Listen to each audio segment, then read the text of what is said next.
อได้เก็บกินพี่น้อง มีอยู่กี่ยอดเนี่ยพอได้เก็บกินอึบ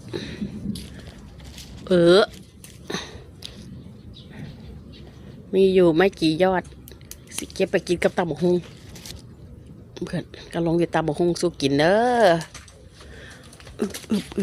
อึบเหม็นโอ้ก็ได้หลายยอดอยู่นะลงมาจะ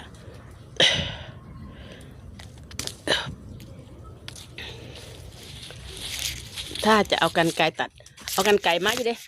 ถ้าจะเอากันไกตัดกะทิถ่ายคิวอะไรหมดแล้วไปหาหงยอดพ่อได้เก็บกินพ่อได้เก็บกินอยู่พี่น้องกินลายมันขมเนาะ